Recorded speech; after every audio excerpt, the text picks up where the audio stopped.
Hello everyone and welcome to the class. आज के class में हम इलेक्ट्रोकेमिस्ट्री का एकदम सबसे लास्ट वाला टॉपिक करने वाले हैं। यहाँ पे काफ़ी सारे मेमोराइजेशंस हैं, तो इसलिए इसमें अलग से फिर लाइव क्लास करने का पॉइंट नहीं था। और आज हम दो चीज़ें करेंगे जो आप लोगों को एब्सोल्युटली नफरत है। पहला स्लाइड से पढ़ेंगे और दूसरा रिकॉर्डिंग कर रहे हैं। स्टार्ट करते हैं। बस बैटरी नहीं पढ़ेंगे, इसमें और भी चीज़ें हैं, 3 चीज़ें हैं एक्चुअली। तो टॉपिक का नाम मैंने बैटरी रख रखा है क्योंकि ये कमर्शियल सेल्स है मेनली, और लास्ट वाला टॉपिक का नाम कोरोजन है। तो 3 टॉपिक्स हैं इसमें। पहला वाला टॉपिक का नाम है बैटरी, जिसमें हम 2 तरीके की बैटरी पढ़ेंगे, प्राइमरी और सेकेंडरी बैटरी। फिर हम पढ़ने वाले हैं फ्यूल सेल के बारे में, और उसके बाद हम कोरोजन के बारे में पढ़ने वाले हैं। ठीक है, फ्यूल सेल का थोड़ा थोड़ा इंट्रोडक्शन मैंने पहले से ही करा रखा है, तो वो थोड़ा सा हेल्प होने वाला है। स्टार्ट करते हैं स्लाइड से पढ़ना। ठीक है, रेडी? इंट्रोडक्शन अबाउट बैटरीज के इंट्रोडक्शन करेंगे हम। देखिए, तो हमने अभी तक पढ़ा है कि ये चैप्टर में, इलेक्ट्रोकेमिस्ट्री चैप्टर में, हम क्या करते हैं, 2 एनर्जीज के बीच में डील करते हैं। पहला होता है हमारा केमिकल एनर्जी और दूसरा होता है हमारा इलेक्ट्रिकल एनर्जी। ठीक है, और इसमें क्या होगा, जो केमिकल एनर्जी है वो इलेक्ट्रिकल में कन्वर्ट कर सकते हैं, जो हमने स्टार्टिंग में किया था।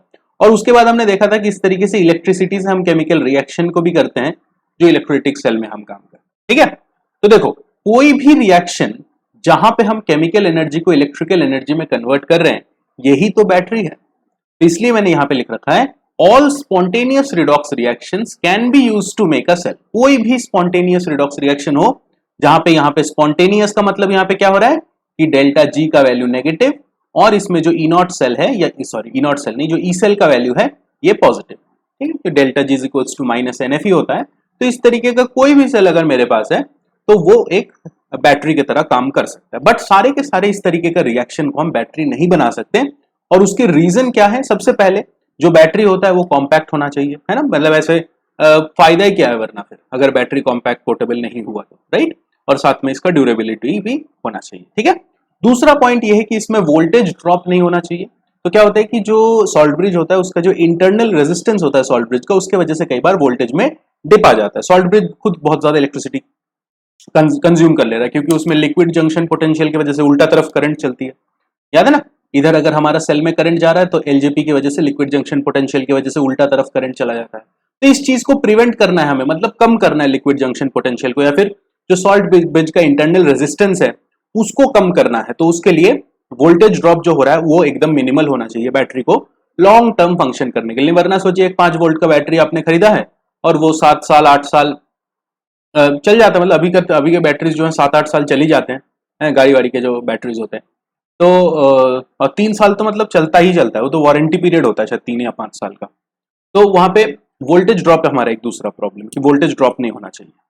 और आखिरी एक कॉस्ट फैक्टर ही मैंने खुद से जोड़ दिया है, कॉमन सेंस है कॉस्ट फैक्टर, कि जो बैटरी आप बना रहे हो ये नहीं कि सोने का बैटरी बना दिया है, गोल्ड से गोल्ड +3 आयन में बना रहे हैं, गोल्ड सिल्वर लगा दिए हैं उसमें, इस तरीके के बैटरी हम नहीं बना सकते। हमें कॉस्ट का फैक्टर भी देखना होगा कमर्शियल। चलते हैं अब ये शब्द बैटरी में, और यहाँ पे मैंने बैटरी के सारे एग्जांपल्स दे दिए। बैटरी का दुनिया भर में यही मतलब होते हैं। एक पहला मतलब, ये जो मुर्गे देख रहे हैं आप, ये मुर्गों को रखा जाता है, इनको कहा जाता है बैटरी। इनको कहा जाता है बैटरी। वो छोटे छोटे खोपड़ा घर जिसमें मुर्गे फंसाए रहते हैं, ये बैटरी होता है, पहला बैटरी। दूसरा बैटरी, किसी को मारना। लीगल टर्म्स में बैटरी का मतलब है किसी को मारना। और हम जो बैटरी पढ़ने वाले हैं, इसका मतलब भी जो आप सोच रहे हो वो नहीं है। इसका मतलब होता है कि several cells which are connected in series. काफी सारे जब सेल्स को हम सीरीज में लगा देते हैं, इसलिए इसको हम बैटरी कहते हैं। इसलिए कई बार आप लोगों ने देखा होगा, इसको कहते हैं ड्राई सेल कह देते हैं। आप लोग कहते हो पापा एक सेल ले आना, बैटरी नहीं कहते, सेल कह देते हैं इनको, क्योंकि इनके अंदर एक एनोड एक कैथोड है। पर एक बैटरी होने के लिए उसके अंदर multiple anodes multiple cathodes series में कनेक्टेड होना चाहिए। तो बैटरी क्या होता है? A number of cells which are connected in series. जबकि ये टर्म्स जो है, ये रेगुलर अगर बात करें तो बहुत ज्यादा फर्क नहीं पड़ता इनमें, पर साइंस के जगत में ये वर्ड्स काफी इंपॉर्टेंट है। आगे आप जाके देखोगे कि किसको बैटरी बोला जाएगा, किसको सेल बोला जाएगा। आगे बढ़ते हैं। मेरे को कितना मजा आ रहा है, लिखना ही नहीं पड़ रहा, और आदत तो मेरी चली गई है स्लाइड से पढ़ाना है। पिछले साल भी स्लाइड से नहीं पढ़ाया कभी। चल, अब यहाँ पे हम दूसरी बात करते हैं 2 तरीके के बैटरीज के बारे में। तो सबसे पहले बैटरी क्या होता है वो तो बता दिया था, नंबर ऑफ सेल्स और several cells which are connected in series, उसको बैटरी कहते हैं। 2 तरीके के बैटरी होते हैं, होता है प्राइमरी बैटरी। प्राइमरी बैटरी कौन से वाले होते हैं? यूज एंड थ्रो वाले बैटरी, इसलिए इसको प्राइमरी कहते हैं। प्राइमरी मतलब ऐसे समझ लो ना, 1 होता है प्राइमरी। सेकेंडरी मतलब जो जैसे 11th 12th में चले जाते हैं, सेकेंडरी क्लास में, हायर क्लास में चले जाते हैं, तो यहां पे एक से ज्यादा बार यूज किया जा सकता है। ठीक है, प्राइमरी बैटरी कौन से वाले होते हैं? जो यूज एंड थ्रो बैटरी होते हैं, जो आप टॉर्च में लगाते हो, रिमोट में लगाते हो, ये सारे के सारे होते हैं प्राइमरी बैटरी। इसमें क्या होता है, एक रिडॉक्स रिएक्शन होता है और वो रिएक्शन खत्म होता है, फिर अब बैटरी खराब हो जाता है, अब उसको फेंक देते हो। ठीक है, पापी हो आप लोग, फेंकोगे ही बैटरी को। बोला जाएगा कितनी बार लिखा हुआ है, उस बैटरी में भी लिखा होता है कि इसको नहीं फेंकना होता, हम तो सुनेंगे नहीं है। दूसरा सेकेंडरी बैटरी। सेकेंडरी बैटरी में क्या है कि ये रिचार्जेबल होती है? जैसे हमारा लैपटॉप का बैटरी, मोबाइल का बैटरी। मोबाइल का सोचो एक एक हर दिन बैटरी लगाना पड़े तो इंसान पागल हो जाएगा, है ना? तो वो सब रिचार्जेबल बैटरीज होते हैं। गाड़ी का बैटरी, इन्वर्टर का बैटरी, यहाँ पे इसलिए दो एग्जाम्पल लिख रखा है, इन्वर्टर का बैटरी, मोबाइल का बैटरी, लैपटॉप का बैटरी, सारे के सारे जो रिचार्जेबल बैटरीज होते हैं सारे। और पेंसिल बैटरी भी आती है रिचार्जेबल, जो कैमरा वैमरा में डालने के लिए पहले होता था, आजकल चेंज हो गया। तो सेकेंडरी बैटरी में क्या होता है कि एक बार बैटरी अगर डिस्चार्ज हो जाता है तो हम क्या करते हैं, उसको दोबारा इलेक्ट्रिसिटी के सोर्स से कनेक्ट कर देते हैं ताकि वो फिर से चार्ज हो जाए और फिर हम उसको इस्तेमाल कर सकें। तो ये दो डिफरेंसेस है, primary use and throw, secondary मतलब रिचार्जेबल। प्राइमरी कैसे याद रखेंगे? प्राइमरी मतलब वो जो पहला वन, प्राइमरी स्कूल वन, पहला स्टार्टिंग एकदम, तो वन यूज एक बार यूज करो फेंक दो। सेकेंडरी एक से ज्यादा बार यूज कर सकते हैं, इसमें और कोई डिफरेंस नहीं है। ठीक है, आगे चलते हैं, अब प्राइमरी बैटरी के बारे में स्टडी करेंगे। ठीक है, ये जो डायग्राम है ये मैंने नहीं बनाया, ये पहले से वो उसमें आ जाता है, डिजाइन आइडियाज कहते हैं इसको। ये मेरा काम नहीं है, इधर वाले सब पहले से वो सब करके दिया, मैंने कुछ भी नहीं किया। सबसे पहला बैटरी जो हम पढ़ने वाले हैं उसको कहते हैं हम ड्राई सेल, और यहां से हम कुछ इंपॉर्टेंट बातें करेंगे। पहली बात यहाँ पे ये है कि मैं भी अपने सामने नोटबुक खोल के बैठा हूं। ठीक है, ये एक इकलौता ऐसा क्लास है, ऑब्वियसली पी ब्लॉक वगैरह आने वाला है, पर इस टाइप ऑफ क्लासेस में मुझे खुद नोटबुक खोल के बैठना पड़ता है। इसका मतलब क्या है कि तुम्हारा मास्टर भूल जाता है कि इसमें क्या लिखा हुआ था। ठीक है, लॉजिक कहीं कहीं जगह थोड़ा कम है क्योंकि कुछ कुछ चीजें हमें याद करनी पड़ेगी, ये इंडस्ट्रियल है, तो मेरे को खुद नोटबुक लेके बैठना पड़ा।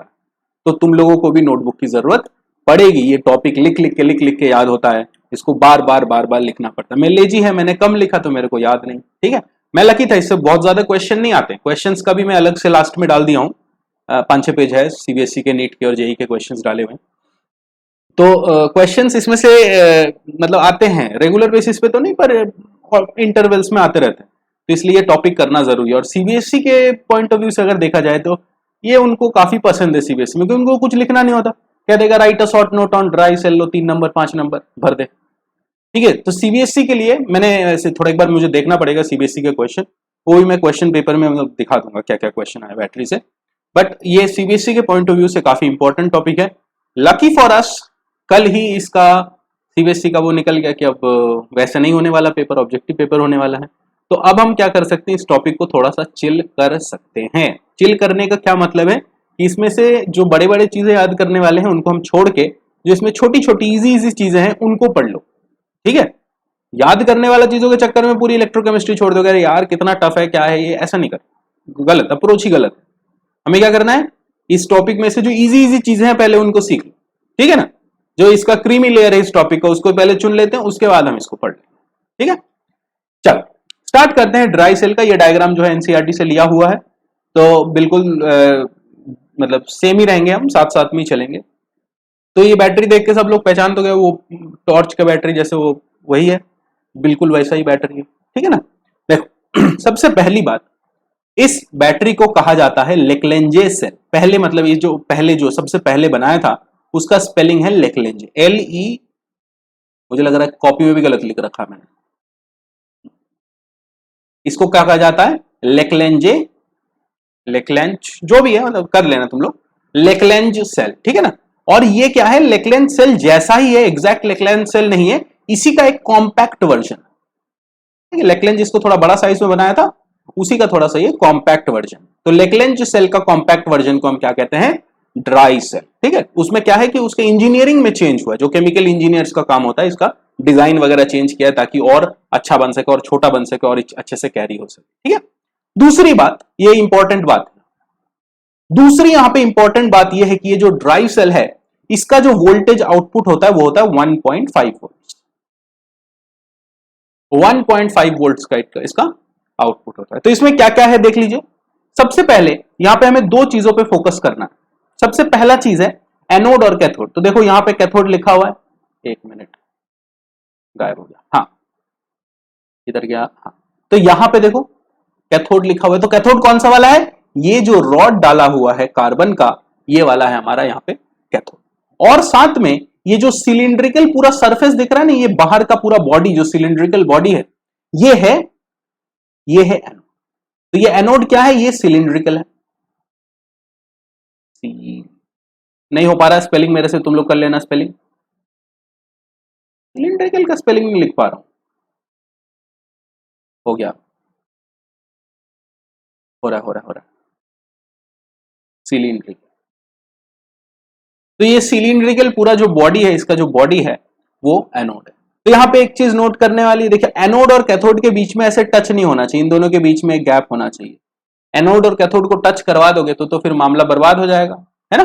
तो एनोड और कैथोड के बीच में हम टच नहीं करते हैं। एनोड किस चीज का बना हुआ है, जिंक का बना हुआ है। कैथोड किस चीज का बना हुआ है, ग्राफाइट का बना हुआ है। सही बोला ना मैंने, बिल्कुल सही बोला है मैंने। और रॉड जो है वो नीचे टच नहीं करता है। और साथ में इसमें इलेक्ट्रोलाइट चाहिए, तो इलेक्ट्रोलाइट यहाँ पे कौन है, ये यहाँ पे इलेक्ट्रोलाइट है जो MnO2 है। साथ में इसमें मिलाया हुआ है NH4Cl और थोड़ा सा कार्बन ब्लैक भी इसमें डाला हुआ है, ठीक है। तो ये हमारा इलेक्ट्रोलाइट है। इसके रिएक्शन अब हमें याद करना पड़ेगा। चलते हैं आगे रिएक्शन याद करने के लिए। चलो, तो एनोड में क्या था, याद रखना एनोड क्या था, वो सिलिंड्रिकल वाला पार्ट। हमारे पास सिलिंड्रिकल एनोड था, तो ये जो सिलिंड्रिकल जिंक कंटेनर है यही एनोड है। रिएक्शन क्या होगा एनोड का, एनोड में होता है ऑक्सीडेशन, तो जिंक जब कन्वर्ट होता है Zn+2 में और 2 इलेक्ट्रॉन में। ठीक, बिल्कुल सही, बेहतरीन। अब हम कैथोड की रिएक्शन की तरफ आते हैं। देखो कैथोड में क्या होगा, कैथोड में इलेक्ट्रॉन को कंज्यूम करना पड़ेगा। और यहां पे देखो किस तरीके से कैथोड बनता है। जो तुम्हारा मैंगनीज है वो MnO2 के फॉर्म में है, राइट। मैंगनीज अगर MnO2 के फॉर्म में तो कौन सा ऑक्सीडेशन स्टेट में है, ये +4 ऑक्सीडेशन स्टेट में। ऑक्सीजन का -2, 2 ऑक्सीजन और -4 ऑक्सीजन का, तो +4 Mn का। तो एक्चुअली में रिएक्शन क्या हो रहा है, जो Mn है ये +4 से लेके ये रिडक्शन करेगा तो अपना ऑक्सीडेशन स्टेट घटा के ये कन्वर्ट हो रहा है Mn2O3। ठीक, इसका एक्चुअल रिएक्शन यही है, ये एक्चुअल रिएक्शन इसका यही है। बट तुम किताब में देखोगे तो इस तरीके का लिखा नहीं होगा। इसमें एक्चुअल पूरा मतलब एक्चुअल रिएक्शन तो इसी का हो रहा है। ये एक इलेक्ट्रॉन इस तरीके से इधर गेन कर रहा है, तो +4 चार्ज -1 चार्ज, तो +3 इधर +3 दोनों तरफ। बट बुक में रिएक्शन क्या लिखा हुआ है वो देखिए। बुक में लिखा हुआ है कि 2MnO2 plus 2NH4 plus 2 electron gives Mn2O3। अब तुमको समझ आ रहा है काहे को लोग डर जाते हैं इसमें। 2NH3 प्लस वाटर क्या हुआ है इसमें, इतना बड़ा पाप क्या हुआ, हमसे गलती क्या हो गई कि जो एक्चुअल रिएक्शन है वो तो हमने देख लिया था, इलेक्ट्रॉन निकल रहा है। तो जब रिडॉक्स का रिएक्शन हम लोगों ने पढ़ा था, तुम लोगों को याद होगा कि रिडॉक्स में हम बैलेंसिंग करे थे, है ना। जैसे बैलेंसिंग करते थे रिडॉक्स के रिएक्शन में, तब भी तुमको याद होगा कि हम किस तरीके से बैलेंस करते थे, H+ और वाटर से बैलेंस करते थे, या फिर वाटर और OH- से बैलेंस करते थे रिएक्शन को, है ना।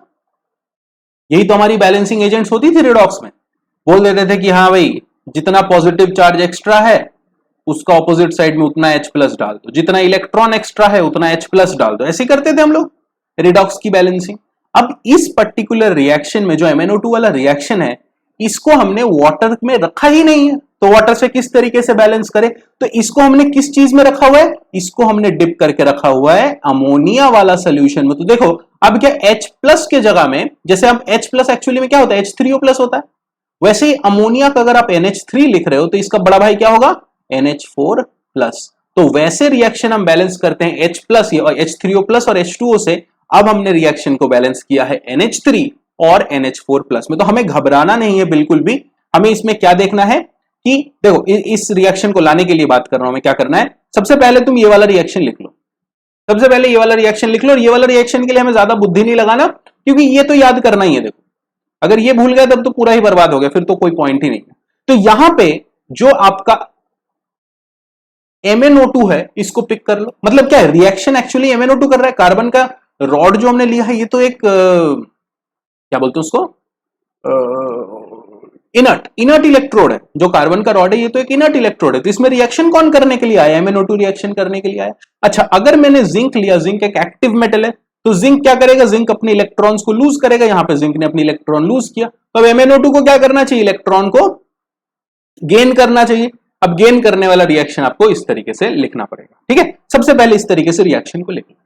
अब रिएक्शन लिखने के बाद इसमें तुम देखो क्या है, +4 चार्ज है, इधर +3 चार्ज है। सबसे पहली बात तो एक इलेक्ट्रॉन यहां पे इस तरीके से डाल दिया, ठीक है। अभी देखो रिएक्शन बैलेंस नहीं हुआ है, दोनों रिएक्शन को देखोगे तो रिएक्शन बैलेंस नहीं हुआ है, तो यहीं पे हम क्या करेंगे? दिमाग लगा लेंगे कि 2 इलेक्ट्रॉन तो मेरे को लिखना है भाई, तो 2 इलेक्ट्रॉन में इस तरीके से डाल दूंगा, 2 कर दिया पूरे को। और यहां Mn2O3 ऑलरेडी है, तो 2 करना ही था हमें वैसे भी, है ना, बैलेंस करने के लिए। तो सबसे पहले हमने इस पर्टिकुलर रिएक्शन को बैलेंस कर लिया। अब बैलेंस करने के बाद वाला जो स्टेप है वो बड़ा इंपॉर्टेंट है। देखो, तुम अब बैलेंस करोगे ऑक्सीजन को, सबसे पहले ये रिएक्शन लिख दिए, उसके बाद किसको बैलेंस करोगे? ऑक्सीजन को बैलेंस करोगे। ऑक्सीजन को किस तरीके से बैलेंस करना होगा? यहां पे 4 ऑक्सीजन है, यहां पे देखो 3 ऑक्सीजन है, तो तुमको ऑक्सीजन चाहिए, एक्स्ट्रा ऑक्सीजन। तो ऑक्सीजन कहां डालना है आपको? इधर कम ऑक्सीजन है, जिधर कम ऑक्सीजन है उधर वाटर डाल दो, H2O डाल दिया। H2O डालने के चक्कर में प्रॉब्लम क्या हुआ? H2 एक्स्ट्रा हो गया। अब H2 को बैलेंस करने के लिए अब यहां पे थोड़ा सा देखना पड़ेगा कि H2 को किस तरीके से बैलेंस किया हुआ है। इधर NH4+ डाला हुआ है, यहां पे NH3 डाला हुआ है। तो जैसे नॉर्मल अगर आप बैलेंस करते, वाटर का नॉर्मल बैलेंस करते तो H+ से करते, तो H2O का बैलेंस किस तरीके से करते? वैसे H+ से करते, ठीक है ना, ऐसे 2H+ लिख के बैलेंस करते ना इसको। पर अब यहां पे H+ तो नहीं लिख सकते, तो यहां पे क्या लिखने वाले हैं हम? NH4। थोड़ा सा इसके बारे में सोचना, 2-3 बार इसके बारे में सोचना, क्योंकि ये रिएक्शन उतना औकात है नहीं इस रिएक्शन का, ठीक है। तुम जब 2-5 मिनट इस रिएक्शन को इस तरीके से दोगे ना, इतना दिमाग लगा के, तो ऑटोमेटिकली तुमको लगेगा कि याद हो गया, ठीक, ऑटोमेटिकली देखना याद हो जाएगा। इसलिए मैं इतना ज्यादा एक ही रिएक्शन के बारे में बोलता हूं, ये याद होना है याद होना है। हम ज्यादा लॉजिक वॉजिक जो लगा रहे हैं हो सकता है फर्जी हो, हमें, मुझे क्या पता, मैंने थोड़ी ये बैटरी बनाया कभी, पर ये तो ये मेरा याद करने का तरीका है कि मैंने MnO2 का बैटरी लिया, MnO2 का बैटरी से Mn2O3 बना दिया, ठीक है। वैसे इस चैप्टर को तो याद तो करते ही नहीं है। चलो, तो फिर चेक भी करना पड़ता है भाई सही बोला है कि नहीं। चलो, तो ये बिल्कुल मैंने रिएक्शन सही लिखा हुआ है, आई थिंक बिल्कुल सही लिखा है रिएक्शन, बढ़िया। तो ये हो गया रिएक्शन, ठीक है। उम्मीद कर रहे हैं आपको समझ में आया। याद इस तरीके से करना है, पहले बेसिक रिएक्शन, उसके बाद ऑक्सीजन को बैलेंस, ऑक्सीजन बैलेंस करने के बाद अक्सर हम क्या करते हैं, जब वाटर से हो गया तो उसमें हम H+ डालते हैं, यहाँ पे H+ की जगह में NH4+ डालेंगे तो ऑटोमेटिकली आपका अमोनिया आ जाएगा। अब देखो, अमोनिया जो रिलीज होगा, ये अमोनिया तो गैस के फॉर्म में रिलीज होगा, राइट।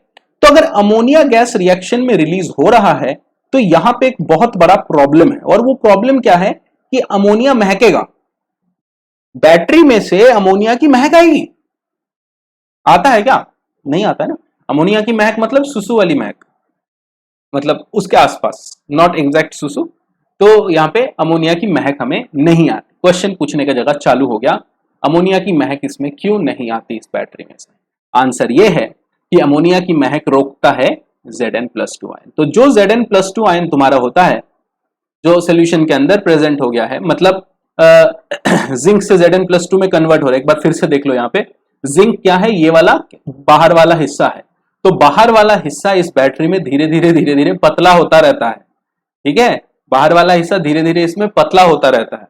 याद रखना, जिंक है बाहर, तो जिंक ही तो Zn+2 में कन्वर्ट हो रहा है, जिंक के सॉलिड एटम Zn+2 में कन्वर्ट हो रहे, तो पतला वाला हिस्सा Zn+2 में कन्वर्ट हो गया, ठीक है। तो Zn+2 जो सोल्यूशन में आ गया, ये Zn+2 अमोनिया के साथ मिलके कॉम्प्लेक्स बना लेता है, ठीक है। अभी तुम लोगों को कॉम्प्लेक्स के बारे में ज्यादा आइडिया नहीं है, ये बाद में पढ़ाऊंगा, ये बाद में पढ़ाऊंगा। तो इस तरीके से, और यहाँ पे कितने अमोनिया आ गए? 4 अमोनिया आ गए। जिंक पे कितने चार्ज थे? +2 चार्ज थे। अमोनिया न्यूट्रल होता है तो यहाँ पे भी +2 चार्ज। ये सब क्यों हुआ, कैसे हुआ, ये कोऑर्डिनेशन चैप्टर में मैं पढ़ा, ठीक है, कोई दिक्कत तो नहीं है। और इसको न्यूट्रलाइज करने के लिए ये साथ में +2 चार्ज है, तो यहाँ पे 2 Cl- आ जाएंगे और बोलेंगे हाँ हाँ ठीक है चल दोस्ती कर ले, काम खत्म कर लेते। क्लियर? 2 Cl- आ ही जाएंगे ऑब्वियसली, कैटायन कैटायन और एनायन के बीच में न्यूट्रलाइज करने के लिए। क्लियर है? चलो, तो यहां से पहली बात क्या थी याद रखने लायक, ये दोनों रिएक्शन। दूसरी बात क्या थी कि अमोनिया को कौन लेके चला जाता है। अब हम आते हैं तीसरी बात, अब हम आते हैं अपनी तीसरी बात पे, और तीसरी बात कह रहा है कि जो NH4Cl है, ये जो NH4Cl है, ये देखो NH4Cl यहां पे किधर से आ गया? NH4Cl तो कभी था ही नहीं। NH4Cl कहां से बना? अरे NH4Cl कहां से? पहले से था रे, पहले से था रे NH4Cl। तो NH4Cl जो होता है ये एक एसिड सॉल्ट होता है ना? तो जो एसिड सॉल्ट है यहां पे, वो एक्चुअली मिट गया, सॉरी। जो एसिड सॉल्ट है यहाँ पे, acid salt of strong acid और वीक बेस जो मैंने बोला, तो एसिड सॉल्ट क्या करता है, इसको कोरोड कर देता है, ठीक है, इसको बाहर से कोरोड कर देते। इस तरीके का बैटरी का ज्यादा दिन रहता नहीं है। आप अगर मतलब ऐसे खरीद के घर में रख दोगे, डूम्सडे प्रोटोकॉल बना लोगे अपना घर को, तो ये चलने वाला नहीं है, खराब हो जाने वाला है, ठीक है ना? तो ये बाहर से अंदर अंदर से खा जाएगा। तो बैटरी को अगर आप यूज नहीं भी करोगे तो ये जो एसिड सॉल्ट है ये जिंक के कंटेनर को खा जाएगा और ये बैटरी खत्म हो जाएगा, ठीक है। दूसरा इंपॉर्टेंट बात, अब हम चलते हैं अपनी अगली बैटरी में, वो है मरकरी का सेल। और मरकरी का सेल को काफी सारे नाम दिए जाते हैं। देखो ये एकदम बटन जैसा देखने में है, ऐसे जैसे बटन होता है, बिल्कुल थोड़ी सी थिकनेस होती है इन बैटरीज की। और ये बैटरीज तुम लोगों ने देखे हुए घड़ी वड़ी के अंदर जो पतले फ्लैट फ्लैट से बैटरीज डालते हैं, वही वाला बैटरी है, ठीक है ना, ये मरकरी वाला बैटरी है। तो मरकरी वाला बैटरी का कुछ इंपॉर्टेंसेस हैं, वो अलग से क्वेश्चन में पूछा जाता है। सबसे पहले इसका जो वोल्टेज जो ये प्रोवाइड करता है ये सबसे कम होता है, मतलब इसमें हम लोग जितने भी पढ़ने वाले हैं 1.35 वोल्ट के बैटरी, बहुत ही कम पावर के बैटरी है 1.35 वोल्ट। और ये डायग्राम फिर से एनसीईआरटी से लिया है डायग्राम को, और ये बिल्कुल ऐसे ही तुमको एग्जाम में अगर कभी पूछ लिया जाएगा, है सब्जेक्टिव होने नहीं वाला पेपर, नहीं पूछेगा कोई टेंशन नहीं है। तो इस तरीके का बैटरी होता है। अच्छा, इसको ना इस तरीके के शेप के वजह से also it is known as button battery, BUTTON। क्या हो रहा है, मुझे इधर उधर की दिमाग में बातें चल जा रही है, बटन बैटरी, ठीक है। और एक दूसरा नाम है रूबन मैलोरी सेल कहते हैं उसको, नॉट इंपॉर्टेंट, ठीक है। तो यहां पे हमें कुछ चीजें देखना पड़ेगा। सबसे पहले यहां पे हमारा एनोड है और ये हमारा कैथोड है। तो एनोड ऊपर की तरफ दिख रहा है, कैथोड नीचे की तरफ दिख रहा है, और एनोड और कैथोड के बीच में इस तरीके का एक सेपरेटर लगा हुआ है जो येलो कलर से दिख रहा है, ठीक है। बस हमें यही दो चीजें देखनी थी, एनोड देखनी थी, कैथोड देखनी थी, और बीच में तो सेपरेटर है ही, और सेपरेटर के बाहर इस तरीके से एक जो कवर बनाया हुआ है, ठीक है, एक कवर बनाया हुआ है। तो ऊपर वाला जो हिस्सा है यही एनोड का वो है, ये एनोड का प्लेट है, यहीं पे एनोड मिल जाता है, क्योंकि बैटरी में अलग से कुछ तो है नहीं टच करने वाला, तो यही एनोड का प्लेट है, यहीं से एनोड हमें मिल जाता है, और नीचे वाला पार्ट से हमें कैथोड मिल जाता है। देखते हैं अब इस बैटरी में क्या क्या प्रेजेंट है। सबसे पहले एक मिनट चेक कर लो पहले, हाँ, इसमें अगर हम एनोड की बात करें तो इसमें एनोड कौन होगा, जिंक एमेलगम। एमेलगम ये वर्ड आगे भी यूज होने वाला है। एमेलगम मतलब होता है जिंक का एक एलॉय मरकरी के साथ, और मरकरी से हम क्या कर देते हैं, तो लिक्विडिश हो जाता है। मरकरी तो लिक्विड है, तो इसका हाई विस्कोसिटी वाला लिक्विड हो जाता है, ठीक है। तो ये जिंक एमेलगम हमारा एनोड है, और जो यहाँ पे कैथोड है, कैथोड में है मरकरी ऑक्साइड। सर कैसे याद रखें, मेरे को नहीं पता, मेरे को खुद नहीं याद है। मरकरी ऑक्साइड, और ये साथ में कार्बन के रॉड्स हैं, ठीक है। और इसके अंदर जो इलेक्ट्रोलाइट है that is ZnO plus KOH, ये दोनों इलेक्ट्रोलाइट है। नहीं याद हो रहा है तो रहने देना, इसके बाकी जो छोटे छोटे इंपॉर्टेंट चीजें हैं वो देख लेंगे। तो यहाँ पे रिएक्शन लिख लेते हैं। रिएक्शन इसमें क्या होने वाला है, जो मेरा जिंक Hg है, ये जिंक Hg दो बेस मॉलिक्यूल्स 2OH माइनस के साथ रिएक्शन करने के बाद it is going to form ZnO, और साथ में ये बनाएगा वाटर और दो इलेक्ट्रॉन्स को रिलीज करेगा। वाह, अरे इतना कुछ खास नहीं हुआ है इसमें, जो मतलब ऐसे देखने लायक कुछ भी नहीं हुआ है, ठीक है। मरकरी का तो कुछ होना ही नहीं था, मरकरी एज सच पड़ा हुआ है। अच्छा, अब हम बात करते हैं OH माइनस का, इसमें भी कुछ चेंज नहीं होने वाला। तो चेंज किस में हुआ है, जिंक के अंदर हुआ है। जिंक क्या हुआ है, यहाँ पे Zn+2 आयन में कन्वर्ट हुआ है, ठीक है। तो यहाँ पे जिंक जो पहले जीरो ऑक्सीडेशन हुआ करता था, अब ये Zn+2 में कन्वर्ट हुआ, इसलिए दो इलेक्ट्रॉन का लॉस हुआ है। दो इलेक्ट्रॉन का लॉस मतलब ये एनोड का रिएक्शन। सिमिलरली हम कैथोड का रिएक्शन लिखेंगे। कैथोड का रिएक्शन में क्या होता है, जो हमारा HgO है, ये HgO रिएक्शन करता है वाटर के साथ और दो इलेक्ट्रॉन लेके, this converts to Hg liquid. तो यहां पे भी रिएक्शन बहुत छोटा सा है, बट बातें इधर उधर का घुमा के लिखा हुआ है। रिएक्शन में क्या हो रहा है, जो मरकरी ऑक्साइड है विच इज मरकरी ऑक्साइड मतलब mercury in the +2 state that is getting converted to mercury in the 0 oxidation state. ठीक है, अच्छा ये पूरे पूरे चीज को याद करने के लिए इलेक्ट्रोलाइट याद करने की जरूरत नहीं है, एनोड कैथोड ना भी याद करोगे तो चलेगा। अगर क्वेश्चन पूछ दिए तो फंस जाओगे, फिर मैं मदद नहीं कर सकता, वो तो फिर क्वेश्चन बनाने वाले की गलती है कि इतना मेमोराइजेशन वाला क्वेश्चन दे रहा है। बट इसमें तुमको अगर याद करने के लिए बोला जाए तो तुम कितना याद करोगे इसमें, सबसे पहले ये याद करोगे कि यहां पे जो जिंक है वो कन्वर्ट हो रहा है Zn+2 में, मैं एग्जाम में एसपी याद करके गया था, और जो मरकरी +2 है या फिर इसको मरकरी ऑक्साइड नीचे लिख लो, ये कन्वर्ट हो रहा है Hg। ठीक है, सीबीएसई में अगर कोई इतना भी लिख के आएगा तो थोड़ा बहुत तो कुछ ना कुछ कंसीडर करेंगे वो, क्योंकि गलत तो नहीं लिख रहे हो तुम। और Zn+2 एक्चुअल में क्या है, जिंक ऑक्साइड। ठीक है, अब इसको ओवरऑल सेल रिएक्शन अगर लिखनी हो तो क्या बन जाएगा, दोनों को ऐड करोगे तो ये बन जाएगा Zn plus HgO and this gives, यहां पे क्या हो गया ZnO और यहां पे Hg। इतना लिख के आ जाओ तो भी तुमको नंबर मिलेगा, चलेगा। वैसे भी H+OH- जो था, सॉरी जो H- और इलेक्ट्रॉन थे वो कट जाने वाले थे, जो वाटर था वो भी कट जाने वाला था। तो तुम बस इतना याद रखना कि ये कौन सा बैटरी है, मरकरी वाली बैटरी है। तो मरकरी बैटरी, नाम ही है इसका मरकरी बैटरी, तो मरकरी तो होगा ही कहीं ना कहीं। मरकरी हम प्योर मरकरी ले रहे हैं क्या, मरकरी हम प्योर इस तरीके से नहीं ले रहे हैं, हम क्या ले रहे हैं इसमें, मरकरी का ऑक्साइड ले रहे हैं। कहां पे ले रहे हैं मरकरी का ऑक्साइड, कैथोड में ले रहे हैं, एनोड में कौन है, जिंक ही है। ठीक है, तो अब हमारे पास दो बैटरीज हमने पढ़ ली, पहली वाली बैटरी की भी एनोड में जिंक, ड्राई सेल में भी एनोड में जिंक, मरकरी में भी एनोड में जिंक। और तुम लोगों को जब ये चैप्टर शुरू किया था तब भी एक बैटरी पढ़ाया था, उसमें था Zn और भूल गया नाम, क्या हो गया मुझे, कॉपर। Zn और कॉपर था, याद है, वहां पे भी जिंक। तो जिंक में कुछ तो बात है कि नहीं, इस तरीके से याद रखना। जिंक मैंने भी ऐसे याद किया था कि सर ने जब शुरू किया था तो पढ़ाया था जिंक और कॉपर, फिर उसके बाद ड्राई सेल पढ़ा, वहां पे हमने पढ़ लिया जिंक और साथ में क्या था, MnO2। और अब पढ़ रहे हैं हम मरकरी वाला सेल, इसमें जिंक और साथ में मरकरी। ठीक है, और एक पॉइंट ऑफ कॉमन तुम यहां पे देख सकते हो कि जो एनोड है और जो कैथोड है इन सारे सेल्स में, है ना, जैसे इसमें था MnO2 और जिंक, उसके बाद पहले पढ़े थे जिंक और कॉपर, अब पढ़ रहे हैं मरकरी, Zn और Hg। ये सारे के सारे डी ब्लॉक के एलिमेंट्स है ना। ज्यादा एक्टिव मेटल्स हम इस्तेमाल नहीं कर रहे हैं, क्यों, कि उनका हैंडलिंग में डिफिकल्टी होता है। ज्यादा पैसिव या ज्यादा एक्टिव नॉन मेटल्स को भी हम यूज नहीं करते, क्यों, क्योंकि उनका हैंडलिंग में भी दिक्कत होता है। तो हम क्या यूज करते हैं, बीच वाले यूज करते हैं। ठीक है, बीच वालों को इज्जत किया करो, नहीं सच में मजाक नहीं, अभी उनका मंथ भी गया है, प्राइड मंथ। तो that joke was uncalled for. देखो, तो ये जो रिएक्शन हो रहा है, इस रिएक्शन में क्या हो रहा है, एक बड़ा इंपॉर्टेंट चीज है। पूरी पूरी रिएक्शन जो है ओवरऑल सेल रिएक्शन है, यहां पे ना कभी सोल्यूशन में Zn+2 बना, ना कभी सोल्यूशन में Hg+2 बना। ठीक है, ये हमेशा ZnO ही बना, ये हमेशा HgO ही बना। तो हम दिखा रहे हैं कि Zn+2 ऑक्सीडेशन स्टेट बन रहा है, पर बना नहीं कभी Zn+2, ये हमेशा ZnO ही बना है। तो इस टाइप ऑफ सेल में there is no ion form, तो कहते हैं does not involve any ion in solution. क्या कहते हैं, इट डज नॉट इन्वॉल्व, यहां से सवाल पूछा जा चुका है, it does not involve any ion in a solution।